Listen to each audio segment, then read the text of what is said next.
Hello guys, जय हिंद। This is Deepak and welcome to deserving India. Guys, आज हम बात करेंगे हिमाचली की कुछ अपडेट्स के बारे में। मैं आपके लिए 3 ऐसी अपडेट लेकर आया हूं जो कि आपके लिए बहुत ही ज़्यादा इंपॉर्टेंट है। ये पूरे हफ्ते की 3 मेजर अपडेट्स रहेंगी, तो आइए इनको डिस्कस करते हैं। पहला है, हिमाचल के जो ASI रंजना है, यानी कि जो असिस्टेंट सब इंस्पेक्टर है रंजना, ये अकेली एक ऐसी है जिनको स्टेट से जिनको अभी प्रेसिडेंट मेडल मिल रहा है। तो ये किस उसमें मिल रहा है ये भी हम बात करेंगे। देखिए, जो रंजना शर्मा है, assistant sub inspector of Himachal Pradesh police, she will be awarded president medal for distinguished service on 78th independence day tomorrow. ठीक है, कि मतलब कि इनको जो है वो अभी प्रेसिडेंट मेडल जो है वो मिलने वाला है। ठीक है, और अभी मिला है हाल ही में 15 अगस्त के दिन। ठीक है, किस लिए मिला है? अपनी सेल्फलेस सर्विसेज के लिए हिमाचल में। ठीक है, तो एक ऐसी महिला है, ओनली एक वुमेन है जिनको अभी ये मेडल जो है वो मिला है। इसके बाद बात करें तो she is the only police officer from the state to be selected for the award, की एक ओनली पुलिस ऑफिसर है स्टेट की जिनको इस अवार्ड के लिए सिलेक्ट किया गया है। इसके अलावा अगर हम बात करें assistant inspector general Sandeep Dhawal, inspector Nagdev and sub inspector Hem Prakash will also be conferred with the medal for meritorious service, कि इनको जो है मेरिटोरियस सर्विस के लिए जो है वो मेडल दिया जाएगा। तो ये थी हमारी पहली अपडेट। दूसरी की बात करें तो E auction of industrial plot soon, कि जो है जितने भी इंडस्ट्रियल प्लॉट्स हैं उनकी दोबारा से ऑक्शन की जाएगी और रिवेन्यू जो है वो स्टेट गवर्नमेंट थोड़ा सा जनरेट करेगी। तो आइए बात करते हैं जो हमारे इंडस्ट्रीज मिनिस्टर हैं हर्षवर्धन चौहान जी, इन्होंने क्या बोला है कि issued direction for the E auction of plots, यानी कि इन्होंने जो है वो कुछ स्ट्रेटेजीज, कुछ डायरेक्शन जो है वो अभी जारी की हैं regarding the auction of plots in the industrial area of Baddi industrial estate at Dhawani and other location under HP state industrial development corporation, कि जो हमारा ये डिपार्टमेंट है, कॉर्पोरेशन है, इसके अंदर जितने भी हमारे इंडस्ट्रियल प्लॉट्स आते हैं अलग अलग जगह में, उनकी ऑक्शन के लिए जो है इन्होंने कुछ डायरेक्शंस, कुछ इन्होंने नोटिफिकेशन जो है वो इशू करी है।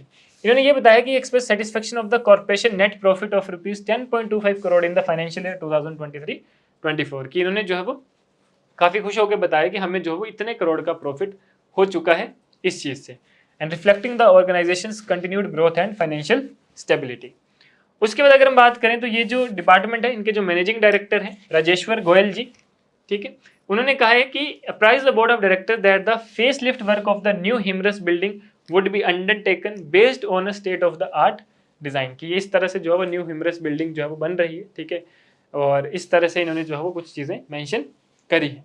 उसके बाद इन्होंने कहा कि the corporation had taken necessary steps to facilitate the transfer of land in the industrial estate Dhawani, की इन्होंने बोला है कि हम कुछ ऐसे स्टेप्स भी उठा रहे हैं, ठीक है, जिससे कि जो ट्रांसफर लैंड की ट्रांसफर है इंडस्ट्रियल एस्टेट में धावनी में, वो जो है वो कुछ आसान भी हो जाएगी और कुछ जो सिस्टमेटिक प्रोसेस की वजह से जो है वो की जाएगी। उसके बाद बात करें तो रिगार्डिंग द नालागढ़ एरिया, जो मीटिंग है that is a price that both commercial and residential plots would be developed as part of the corporation strategy expansion, कि नालागढ़ वाले एरिया में जो है वो इस तरह की मीटिंग्स हो रही हैं, उस चीज़ को जो है वो बनाया जा रहा है कि जितने भी कमर्शियल और आपके रेजिडेंशियल प्लॉट्स हैं वो डेवलप किए जाएंगे as part of the corporation strategic expansion, कि इसी कॉर्पोरेशन की जो स्ट्रेटेजिक एक्सपेंशन है उसके मद्देनजर रखते हुए उसके रूल्स एंड रेगुलेशन को RNP को फॉलो करते हुए जो है वो उसको किया जाएगा। तो ये जो है वो आपके एक फाइनेंशियल ग्रोथ के लिए भी बहुत इंपॉर्टेंट है, इकोनॉमी के लिए जो है वो बहुत इंपॉर्टेंट है।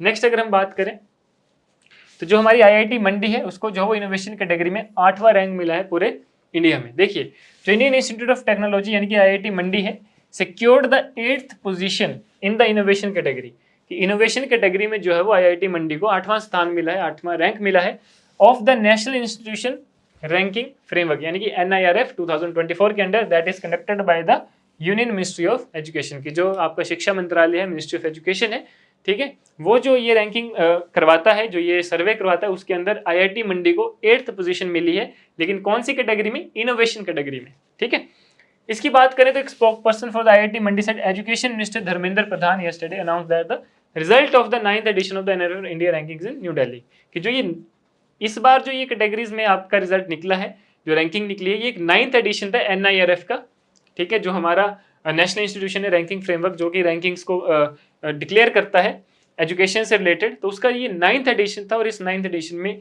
IIT मंडी का जो हमारे हिमाचल में है उसका 8th रैंक जो है वो आया है इनोवेशन कैटेगरी में। इसके अलावा द इंस्टीट्यूट जो है also made notable progress in other areas, की इनोवेशन के अलावा जो है वो अदर एरियाज में भी जो है वो इंस्टीट्यूशन यानी कि IIT जो है वो ये काम कर रही है। And the IIT Mandi has improved it's ranking to 31 in the engineering category and 72 in the overall category this year. तो ये जो है वो इसकी कुछ अदर रैंकिंग्स भी रही हैं। Clear guys? तो ये था हमारा कुछ हिमाचल का मेजर अपडेट जो कि वीकली के लिए बहुत ही इंपॉर्टेंट था। बाकी हम तो वैसे भी आपको डेली जो है वो कुछ ना कुछ करंट अफेयर्स का ही आपके साथ टॉपिक डिस्कस करते हैं, लेकिन ये कुछ ऐसे अपडेट्स थे जो कि रह गए थे और आपके पूरे वीक के लिए जो है वो बहुत ही इंपॉर्टेंट है और आने वाले एग्जाम के लिए बहुत जरूरी है। Clear guys? तो ये था हमारा आज का। ऐसे ही कुछ और टॉपिक्स के साथ हमारे साथ बने रहें। मिलते हैं अगली वीडियो में। धन्यवाद। जय हिंद।